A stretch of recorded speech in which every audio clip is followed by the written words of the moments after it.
Día lunes 15 de marzo, quincena, mi querida Ay, Ali. sí, ¿no? Cierto, quincena. Bueno, una nueva semana, ponerle toda la buena energía, la buena actitud. Pues hay noticias que pueden ser alentadoras también para la Bueno, ciudad. como siempre, hay todo bueno y también una parte malo. Revisemos lo que el diario El Comercio nos trae en este día lunes. En pantalla están los titulares, ya está la edición, pues, impresa. El TCE allanó la ruta para la campaña presidencial. En el aeropuerto de Cotopaxi nace otra ruta ilegal a Estados Unidos. Los títulos que registra el comercio, el registro para vacunar al adulto mayor comienza. Y en el sur de Quito se vive a 4 grados centígrados.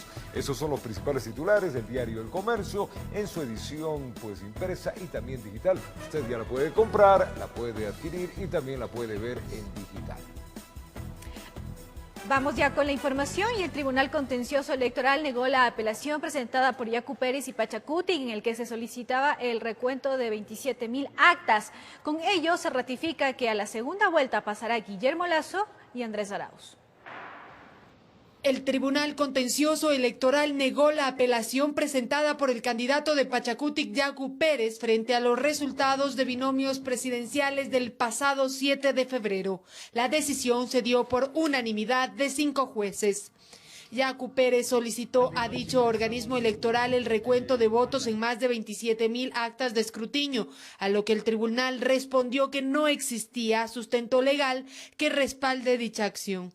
La sentencia del tribunal es la última instancia y esta no podrá ser apelada. Lo que sí puede hacer Pachacutic es solicitar una aclaración o una ampliación. Frente a la deplorable decisión del Tribunal Contencioso Electoral, que acaba de atentar contra la voluntad popular, hiriendo la democracia del Ecuador, informo que me pronunciaré en las próximas horas.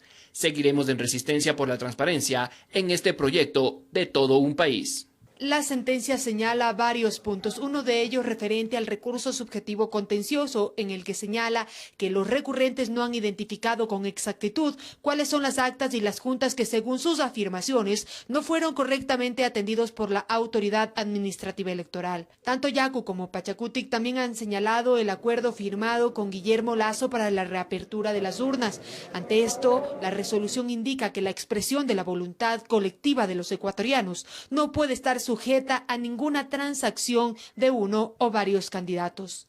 La sentencia indica que al ser el fraude una conducta antijurídica de tipo penal, el tribunal no es competente para conocerlo, por lo que los recurrentes deberán denunciar y probar sus aseveraciones en las instancias correspondientes. El margen de diferencia entre Guillermo Lasso y Yacu Pérez es de 32.115 votos. Con la decisión del tribunal se ratifica que quienes pasan a segunda vuelta son Andrés Arauz por la Alianza UNES y Guillermo Lasso por la Alianza Creo Partido Social Cristiano. Informó Valeria Navarro. Y el Consejo Nacional Electoral y el Comité de Operaciones de Emergencia trabajan en un plan de reajuste de protocolos para las próximas elecciones. Veamos.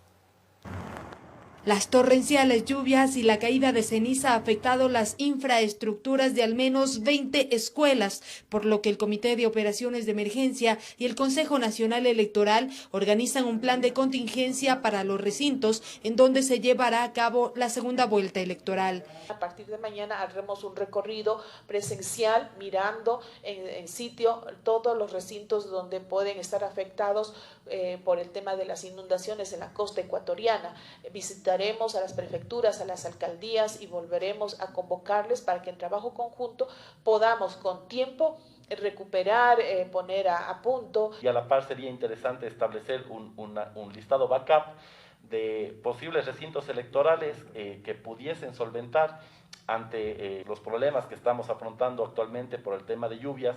Los ajustes también se hacen de acuerdo a las observaciones que se presentaron en la anterior jornada de votaciones, en las que tendremos que revisar algunas situaciones de protocolo, como por ejemplo evitar esas aglomeraciones y esas colas largas que se pudo evidenciar en la jornada de la mañana del pasado 7 de febrero. Aseguran que se brindará más capacitación para evitar estos inconvenientes. Las pruebas rápidas que se les realizó a los miembros de las juntas receptoras del voto permitió aislar a 3.000 casos de personas con COVID-19, por lo que la presidenta del CNE hizo el siguiente pedido. los miembros de las juntas receptoras del voto vuelvan a tener estas pruebas rápidas antes de un día o 2 días antes de acudir a conformar las juntas receptoras del voto, porque eso a nosotros consideramos nos ayuda muchísimo para evitar que gente que podía estar contagiada vaya y sea parte de la mesa. Juan Zapata, presidente del COE Nacional, indicó que el teletrabajo se extenderá hasta el 13 de abril por los siguientes motivos. Porque viene un feriado muy cercano e inmediatamente la segunda vuelta electoral, que de acuerdo al CNE ratificado va a ser el 11 de abril, entonces nosotros analizaremos el 13 de abril, si es que las condiciones epidemiológicas del país lo determinan, empezar ya un retorno pero progresivo y con planes y protocolos hacia las instituciones. Al momento, cerca del 50% de funcionarios públicos se encuentran bajo esta modalidad de jornada laboral, informó Valeria Navarro. Y varias organizaciones de la sociedad civil y de la academia organizan un debate vicepresidencial para este próximo 18 de marzo. El objetivo es conocer sobre el trabajo de los compañeros de la fórmula presidencial que tienen previsto llegar a Carondelet. A miras del inicio de la campaña electoral para la segunda vuelta y la recta final por la disputa presidencial, varias organizaciones sociales y de la academia han hecho la invitación a los candidatos vicepresidenciales Carlos Rabascal del Movimiento UNES y Alfredo Borrero de Creo para que protagonicen un debate y dar a conocer sus propuestas, perspectivas y proyectos. Que abrimos nuevamente la invitación a los dos candidatos para que participen de este espacio y que lo tomen como una oportunidad para hablar directamente a los ciudadanos sobre cómo serán implementadas las propuestas del binomio. Para los impulsadores de la iniciativa, tratar temas como el empleo, emprendimiento, reactivación económica, salud, desnutrición infantil, serán fundamentales para saber qué políticas públicas impulsarían los candidatos de ser elegidos. Y tenemos 3 temas que se podrían negociar con los candidatos a fin de que ellos escojan educación, a nivel básico, a nivel secundario, a nivel superior, a nivel nacional. La pobreza, conociendo las causas y las propuestas de solución que tienen los candidatos. Y el tercero, el tema del cambio climático, que es una preocupación mundial. A su vez, expresaron que aportar las ideas, propuestas y proyecciones de los vicepresidenciables ayudará a la ciudadanía para realizar una elección informada. Debatir es una responsabilidad de toda la ciudadanía y una obligación de quienes quieren ostentar un cargo público, para que de esta manera los ciudadanos y las ciudadanas podamos tomar las mejores decisiones para el futuro del país. Según sus organizadores, hasta el momento el candidato de Centro Democrático, Carlos Rabascal, ya ha confirmado su asistencia al evento y se encuentran a la espera de la confirmación del binomio de la lista 21. A su vez indicaron que el debate estará previsto para este próximo 18 de marzo y que su metodología y desarrollo garantizará una conversación equitativa y respetuosa entre ambos candidatos. Informó Mauricio Sánchez. Vamos a una pausa comercial. Al retornar, la campaña electoral para la segunda vuelta arrancará oficialmente este martes 16 de marzo. Ya regresamos con esta información y más.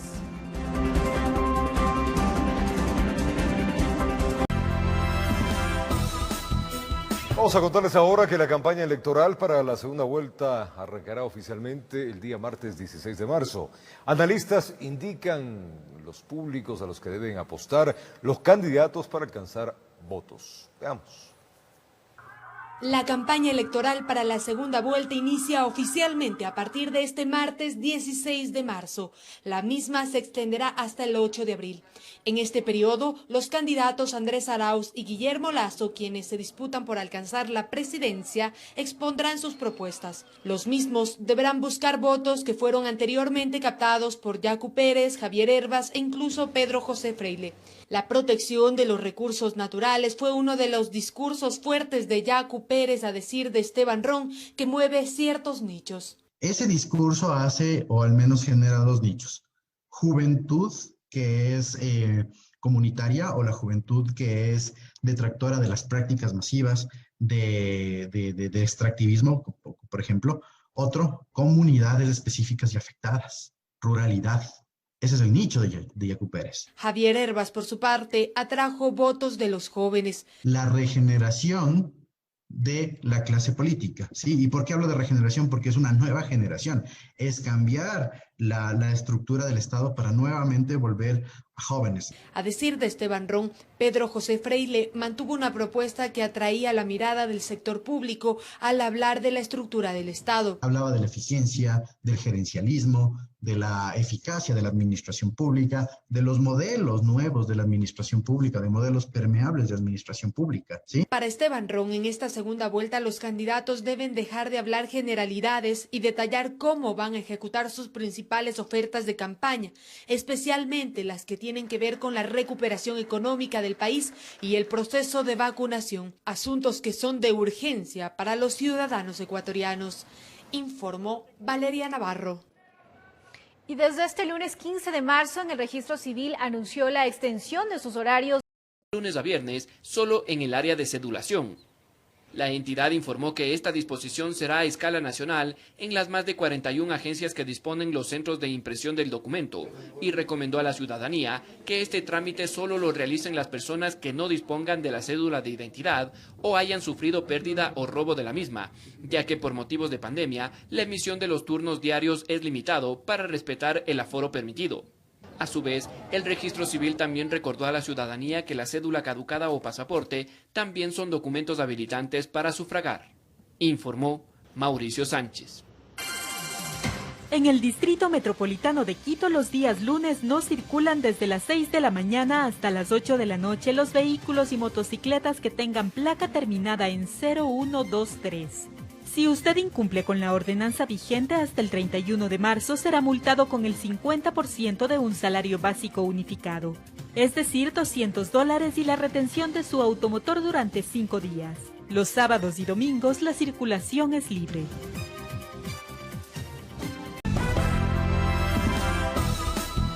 7:16 en la mañana, día lunes 15. Vamos a conversar en nuestro segmento de entrevistas con el viceministro de Comercio Exterior, Daniel Legarda. Señor Legarda, ¿cómo está? Buenos días. Roberto Álvarez Vandenberg desde Televicentro le saluda. Una buena semana. Hola Roberto y a toda su audiencia en Televicentro, muchas gracias por el espacio, muy buenos días. Un día frío para variar, señor viceministro. Entremos a cosas productivas, la agenda de integración comercial 2021. ¿En qué etapa, qué resultados, qué proyecciones, qué plantean y desafíos para nuestro país, señor viceministro? Gracias nuevamente, Roberto. Partamos por la base de que las exportaciones no petroleras, que tal vez es el indicador más importante dentro de los de comercio exterior, crecieron 10% en el año 2020, el año anterior. Estos son más o menos $1.300 millones adicionales de incremento de exportaciones no petroleras que se dieron. Es una excelente noticia dentro de un año tan complejo como el que hemos pasado y que además tuvo una recesión histórica para el mundo y también para el Ecuador, la más fuerte probablemente en toda su historia.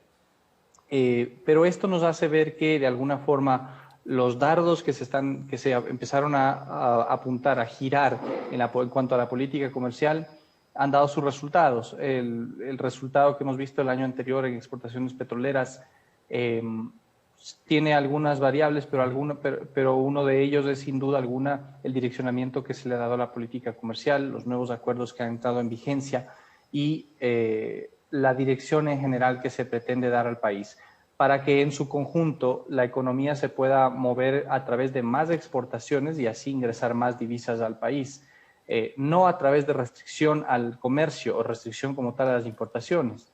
El aumento de las divisas en el país, el incremento en general de la riqueza se genera provocando que tengamos mucha más presencia de nuestros productos en el exterior, a través, por ejemplo, de acuerdos comerciales, no como la única herramienta, pero sí como una muy importante, y promoviendo casa adentro la competitividad y la mejora de los sectores productivos. Y hablando de eso, la competitividad, señor viceministro, ¿qué nos dejó el foro de competitividad? Hace unas semanas atrás se reunieron 34 países y evidentemente este año nos deja lecciones como que se incrementa el comercio, pero a través de las redes digitales, del internet, y se abren otras puertas para impulsar los productos del país.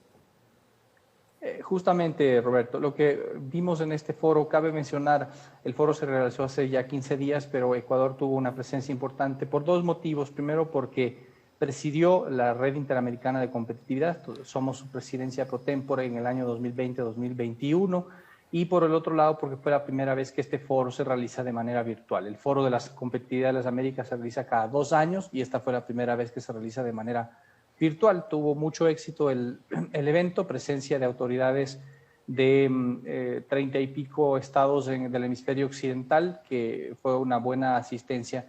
Y dentro de las discusiones que se generaron allí estaba justamente cómo se redelinea la competitividad luego de la crisis del COVID. Y quedó claro que uno de los principales factores en que los países y las empresas, los sectores productivos deben hacer énfasis es en la transformación digital, la aceleración de esta transformación digital. Por un lado, las empresas, sabiendo que tienen que innovar en sus procesos, meterse de lleno al comercio electrónico, esto sin duda alguna, el consumidor está cambiando mucho en ese sentido, pero no solo desde el punto de vista del consumo, sino también de todos sus procesos y de la cadena, de cómo se integra también la proveeduría de insumos y productos que son a su vez intermedios para la producción, y a su vez la cadena final, la logística y cómo llegar al consumidor pensando en la transformación digital. Y por el lado de los gobiernos, en cómo también le facilitan la vida más al ciudadano y a las empresas digitalizando sus procesos, trayendo reducción de tiempos, eliminando los trámites que no se requieren y por supuesto que estos puedan hacerse en línea.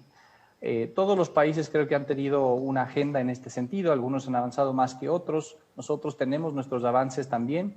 Y en lo que se refiere a comercio electrónico, tal vez que es lo que quisiera mencionar también, Roberto, ahora que estamos mencionando también aspecto de transición, es que hemos trabajado en una estrategia nacional de comercio electrónico que ya se ha venido ejecutando, pero para que pueda continuar, para que se pueda seguir, que esto sea política de Estado, al igual que lo es la política comercial, hemos establecido una estrategia nacional de comercio electrónico que ha sido dada a conocer y publicada la semana anterior. Esto con la finalidad de que se identifiquen claramente los pilares que han sido priorizados dentro de la estrategia de comercio electrónico.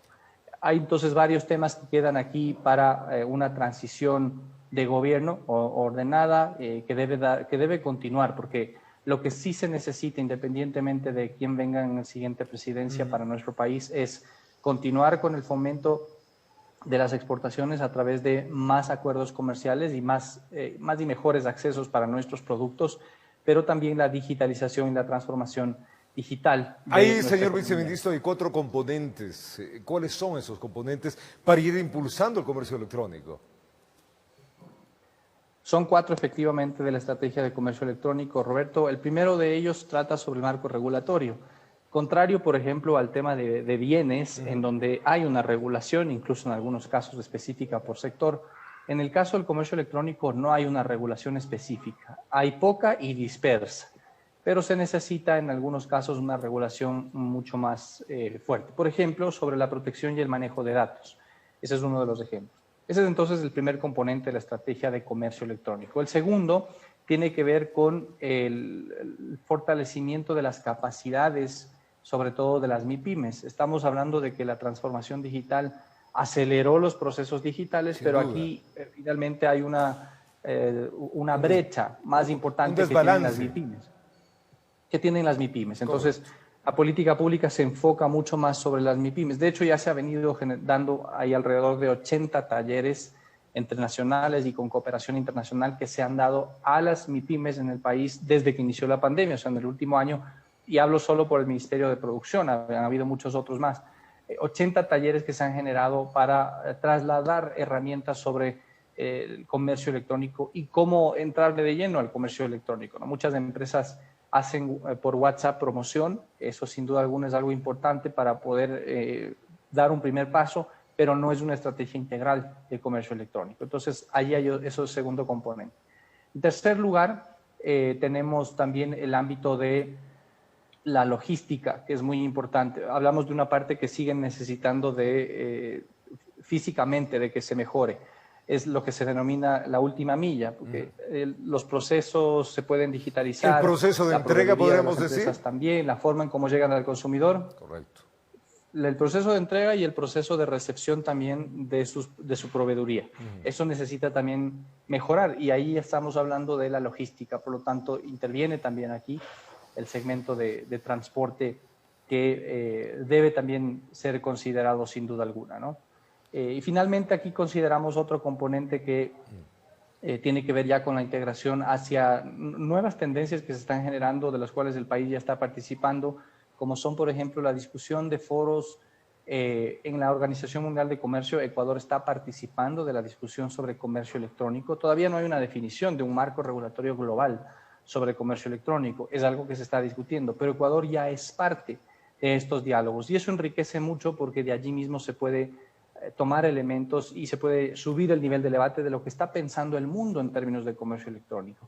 Y asimismo estamos también incorporando ya en los nuevos acuerdos comerciales que Ecuador tiene, ya existe un capítulo de comercio electrónico, el que hemos, por ejemplo, ampliado con Chile, en el caso de el EFTA, el Reino Unido, y en la negociación que se está siguiendo con Alianza del Pacífico, con México también, ya se incorporan capítulos de comercio electrónico, lo cual es una buena señal, es un buen avance, porque eso le va a permitir al país pues también estar a la vanguardia, no solo en lo que se discute en términos de normatividad, sino en el empuje que deben tener los sectores para que la visión sea no solamente nacional, sino internacional. Dos preguntas básicas ahí, señor viceministro. ¿Cuánto movió el dinero, el comercio electrónico en este año de pandemia, que sin duda fue el impulsor de toda la parte digital, que en unos países ya estaba funcionando lento, en otros como el nuestro que iba con una provisión de más años, porque en un año entero cambió la estructura?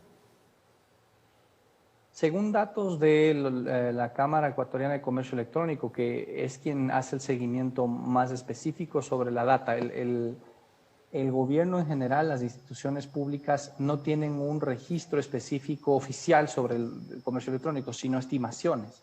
Pero el año antes de la pandemia, 2019, el comercio electrónico ya movía alrededor del 1.2-1.3% del Producto Interno Bruto, del PIB. Estamos hablando de alrededor de 1.300 a 1.500 millones, en ese rango. Y se estima que en el 2020, debido a la aceleración que hubo del uso de las plataformas del comercio electrónico como tal, esto más que se duplicó, casi se triplicó. Es decir, que estamos hablando que estará por encima del 3%. Claro. Eso significa un crecimiento exponencial enorme. Todo lo que se tenía planeado, según los mismos expertos que están en el área, lo que se tenía planeado que pasen alrededor de 5 años, pasaron en el trayecto de 1. Y en todas las áreas, porque hablamos del comercio en todas las áreas. Ahora, esto genera una oportunidad para justamente esta época donde el desempleo en muchas áreas es muy fuerte. Sin duda alguna, de hecho ha sido una opción de autoempleo para muchos emprendedores que han tomado las riendas, han puesto su servicio, su producto y han conectado con las diferentes plataformas o con el comercio electrónico para ofrecerlo al mercado, ¿no? Algunos dejando sudor y lágrimas para poder llegarlo, así finalmente es el emprendimiento. Otros tal vez ya con un modelo más adaptado, es decir, que ya habían implementado antes algunos pasos de comercio electrónico, entonces de pronto lo han tenido un poco más fácil. Pero es un mundo muy interesante, sin duda alguna, que brinda muchas oportunidades. Y de aquí la responsabilidad está en ver no solo el comercio electrónico, como he mencionado, de manera local. La mayor oportunidad que brinda el comercio electrónico está en poder abrirse a los mercados. Claro. El otro día, justamente en la estrategia, veíamos una cifra de una de las asociaciones a nivel de Latinoamérica que presentó también en el foro y mencionaba que del total de usuarios que están en el comercio electrónico, el 55% busca productos y servicios en otro país. O sea, lo que nosotros podemos ofrecer en términos de nuestros productos y servicios hacia otros países tiene una potencialidad enorme. Y eso hay que saberlo también aprovechar y tiene que estar visualizado dentro de esta estrategia y dentro, lógicamente, de todos los pasos que se vayan a dar en materia de política comercial en adelante, como lo hemos seguido dando. Señor viceministro, en ese punto habría que ajustar el tema del correo.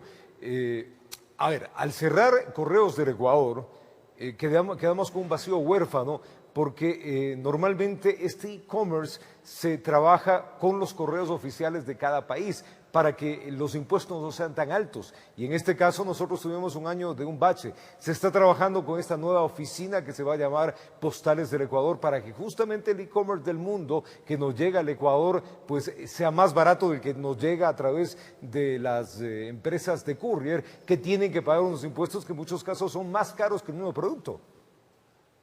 estamos pensando eso de forma integral para incluso dejar algunos temas resueltos antes del final de administración, Roberto, que es, por un lado, tú tienes el courier en general, del cual estamos hablando, el comercio en las dos vías, exportaciones e importaciones.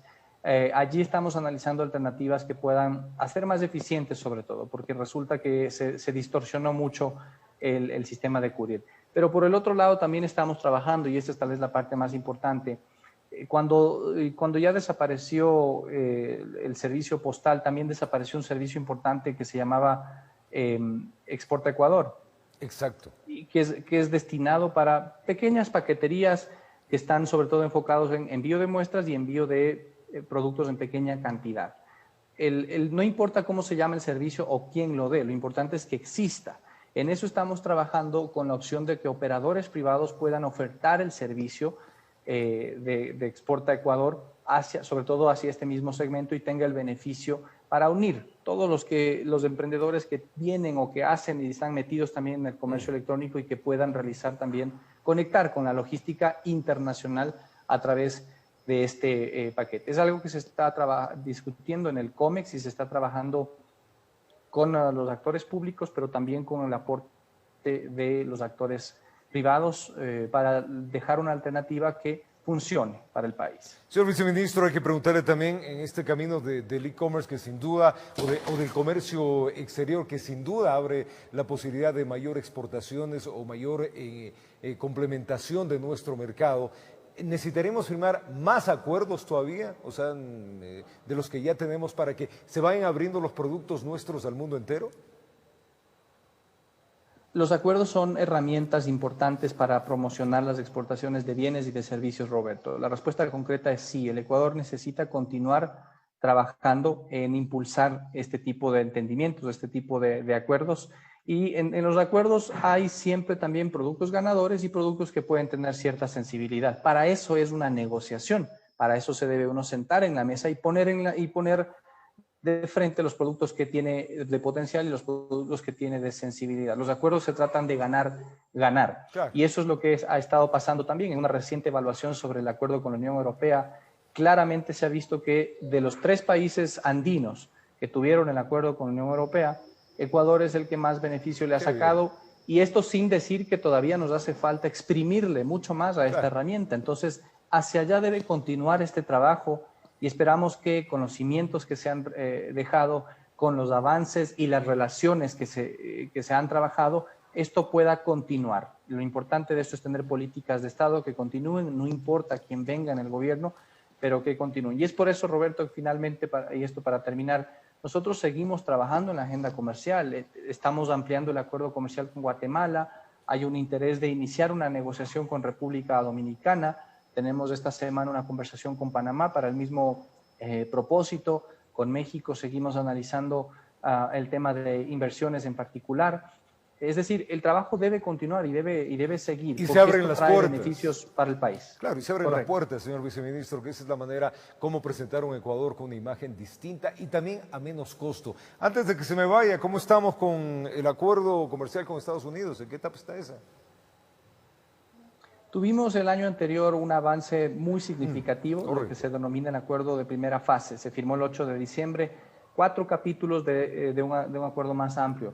Para lograr ese acuerdo más amplio necesitamos la autorización, en el caso de Estados Unidos, la autorización del Congreso de ese país para que aperture formalmente una negociación con Ecuador. Esto será una tarea que ya le corresponde sin duda alguna a la siguiente administración, pero nosotros aquí, Roberto, vamos a dejar avanzando primero las relaciones. A ese lado es la pregunta. Sobre la mesa en los Estados Unidos. ¿A qué punto dejamos de relación avanzada?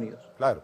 Dejamos muy avanzado, definitivamente, para que esto tenga continuidad y el siguiente gobierno se pueda continuar, pueda seguir y se siente nuevamente en la mesa y en los intereses para profundizar ese acceso a mercado en Estados Unidos, que está entre nuestro primero y segundo socio comercial, perdón, el primer socio comercial y el primer y segundo destino de exportaciones no petroleras, varía según el año, pero es un mercado muy relevante al cual no podemos dejar de seguirle ese interés. Y es por ello mismo que le hago esta pregunta final. ¿Hay una proyección que dejan ustedes en una fecha tentativa para que se vaya cerrando este acuerdo comercial o está ahí en el limbo? La proyección de la fecha que hemos dejado como hito, inclusive para que, incluso dentro del programa de transición que se está preparando para el siguiente gobierno, es el de en este año tener la aprobación del Congreso de los Estados Unidos para iniciar una negociación. La negociación es incierta, puede tomar claro. de 6 meses a 2 años, dependiendo de si vemos un poco también contrastando con Colombia y Perú. Pero definitivamente el hito de que se pueda esto a ser aprobado por Estados Unidos, por el Congreso de ese país y continúe, por lo tanto, esa discusión, está previsto para este año, así es como nosotros lo dejamos. Y de hecho estamos en las gestiones, tenemos la siguiente semana una importante agenda con autoridades tanto del Ejecutivo, pero también del Legislativo de Estados Unidos, porque en Estados Unidos hace poco ha habido nuevas autoridades. Y esas nuevas autoridades allá tienen también un proceso de nominación y de aceptación de nominación. Entonces, una vez que ya estén asentadas, nos corresponde el buscar también ese acercamiento y el dejar ese interés sobre la mesa, que es lo que responsablemente estamos haciendo.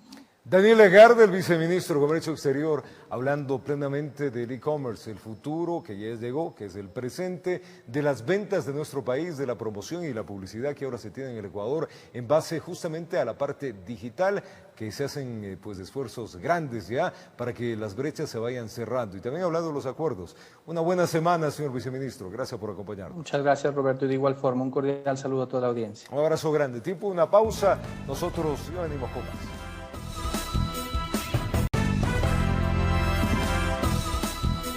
Seguimos con más información aquí en El Comercio TV y Ecuador se inserta en el Sistema Internacional Marítimo y realiza el lanzamiento de su política antártica con el fin de realizar investigaciones en torno a las corrientes, seguridad y preservación de las especies. El ministro de Defensa, Osvaldo Jarrín, resaltó la importancia de esta acción que debe ser complementada, afirma, con la ley de navegación que se encuentra en el debate legislativo. Veamos.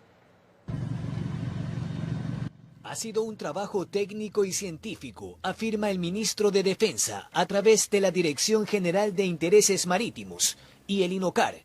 Ecuador lanza la política antártica con fines de investigación mar adentro. Porque los efectos de las corrientes marinas, del clima, del ambiente, requieren de una investigación técnica, científica, como realiza la Fuerza Naval con sus institutos.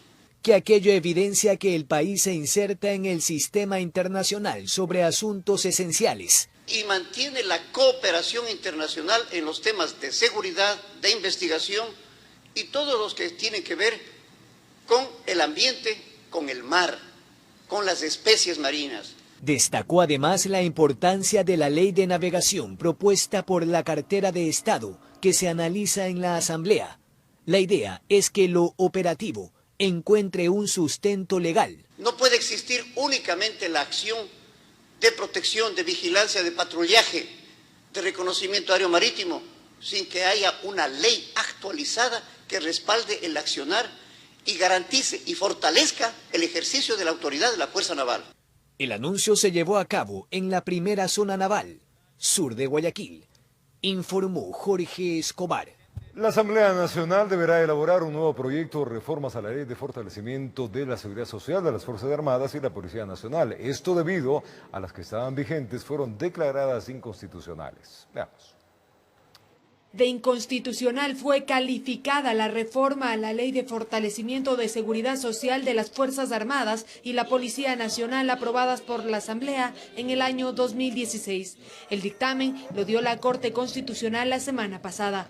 Cuando la Asamblea hizo el trámite, lamentablemente no se contó con estudios técnicos financieros que posibiliten la sostenibilidad de la ley. La ley determinaba un cambio en el sistema de aportaciones de los afiliados. Nosotros aportábamos del 26% como policías en servicio activo. En la actualidad aportan el 11,35%. El Estado aportaba el 22%.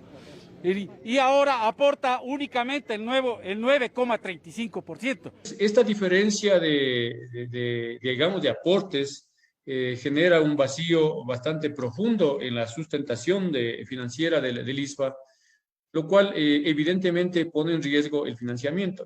Edison Narváez, excomandante de las Fuerzas Armadas, aseguró que esto generó un grave desfinanciamiento del ISFA y del ISPOL. Se ha ido acumulando una deuda bastante grave para las dos instituciones de policía y Fuerzas Armadas, de tal manera que en el caso del ISPA, la deuda supera los $400 millones, ¿no? La sentencia de la Corte Constitucional observa la regresión de algunos derechos como los servicios sociales. Esto privó al personal activo, especialmente en los grados menores, como son de soldado a cabo primero y de subteniente a capitán y mayor, una posibilidad de ir acumulando mediante, obviamente, un descuento de su salario en un fondo de vivienda, de tal manera que a los 10 o 12 años de servicio activo en las Fuerzas Armadas, este personal podía ya realizar un crédito bastante favorable, por supuesto, como seguridad social, y les permitía tener una vivienda. La Corte dispuso que en el plazo de 6 meses se establezca un régimen de transición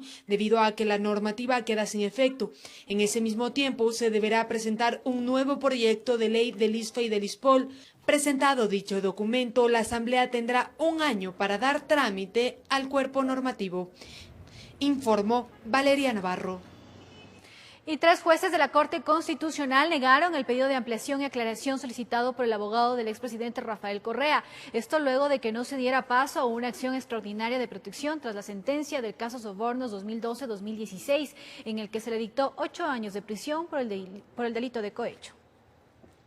Y mediante la cuenta de Twitter de la Fiscalía General del Estado se informó que se formuló cargos por el delito de tráfico de influencias en contra de un coronel, un teniente coronel, 2 mayores y un teniente en servicio activo y un teniente cesado. El caso hace referencia a una contratación para arreglar el helicóptero de la Policía Nacional, donde presuntamente existieron irregularidades en el contrato en mención. Esto habría costado al Estado $776.623. Y Edmundo Moncayo, director del Servicio de Atención Integral a Personas Privadas de la Libertad, y el comandante general de la Policía Nacional, Patricio Carrillo, no asistieron al llamado de la Comisión de Derechos Colectivos de la Asamblea. Un funcionario del SNAI dio detalles de la situación carcelaria en el país. De Naciones Unidas. En una nueva convocatoria por la situación carcelaria se excusó de comparecer ante la Comisión de Derechos Colectivos del Legislativo Edmundo Moncayo, director del Servicio Nacional de Atención Integral a Personas Privadas de la Libertad. En su defecto participó el director subrogante Jorge Navarrete, el cual explicó que el hacinamiento en las cárceles tiene relación con la medida cautelar de prisión preventiva. Es el abuso de la prisión preventiva para aquellas personas que cometen delitos menores y al no tener la suficiente protección o para contratar los abogados que requieren, pues son destinados a sufrir prisión preventiva. El director subrogante admitió que el sistema de rehabilitación social tiene falencias, un déficit de 757 funcionarios de talento humano, trabajadores sociales, psicólogos, entre otros, sumado a la falta de guías penitenciarios. Esta insuficiencia, de hecho, conlleva pues a los problemas de seguridad y control que tenemos. Otro punto débil del sistema es la corrupción. Según la autoridad del SNAI, el ingreso de armas o sustancias sujetas a fiscalización involucra a funcionarios que están desde el primer filtro. Desde los filtros 1, el filtro 2, que son parte de Policía Nacional, son parte nuestra. En este año tenemos procesos levantados para 50 personas y existen más de 10 agentes de seguridad penitenciaria que están detenidos por estas causas. Mencionó que la muerte de los 80 internos en los motines es por lo que ya se conoce, enfrentamientos entre bandas para tener el control. También estaba convocado el comandante general de la Policía Nacional, Patricio Carrillo, quien se excusó por segunda vez de no asistir por temas de agenda. Informó Priscila Cadena.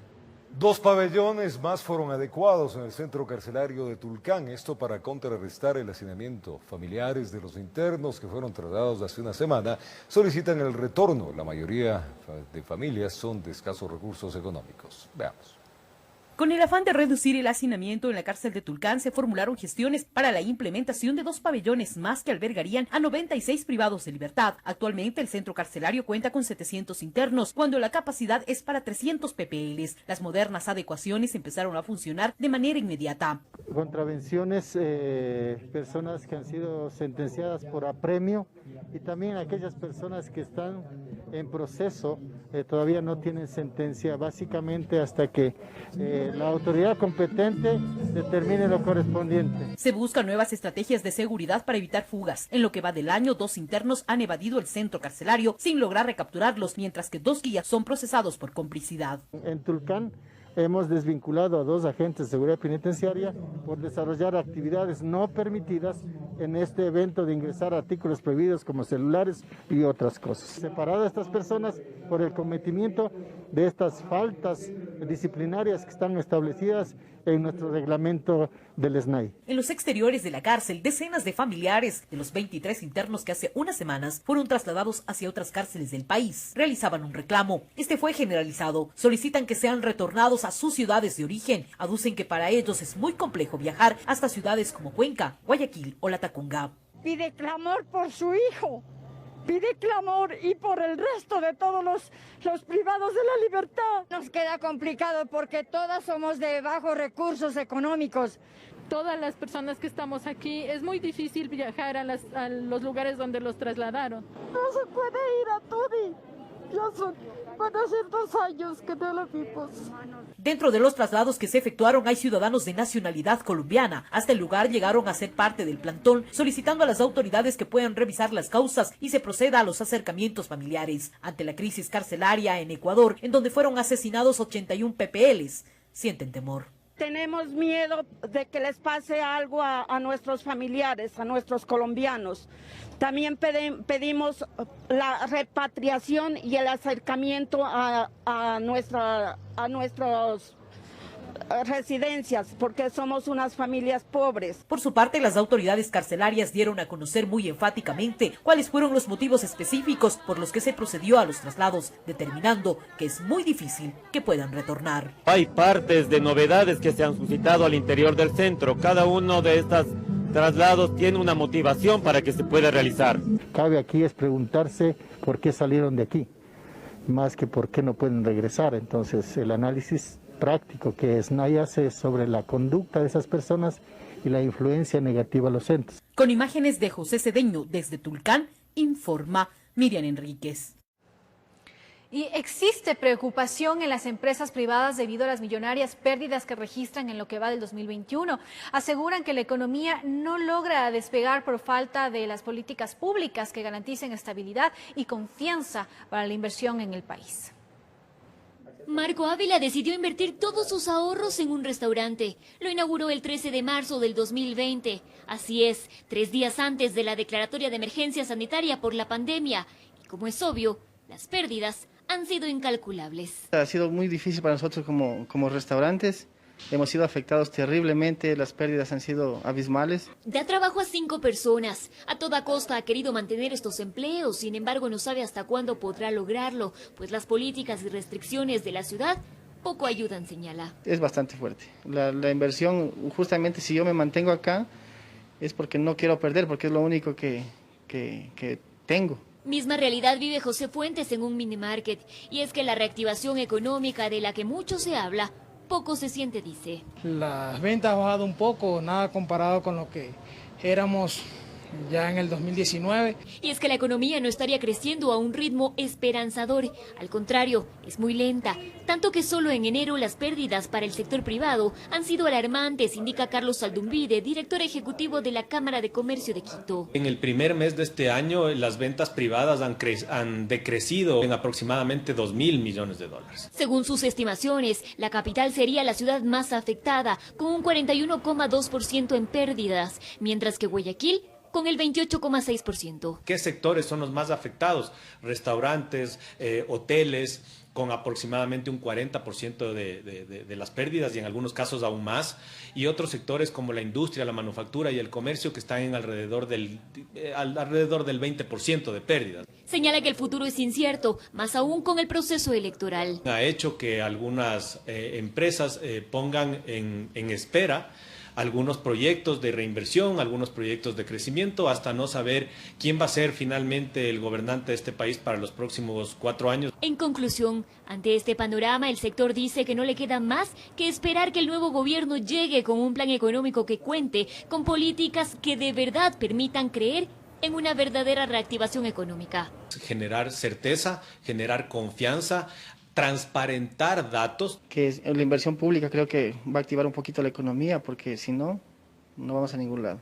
Y que pase lo que sea mejor para el país, es lo que esperamos. En Quito informó Adriana Rojas.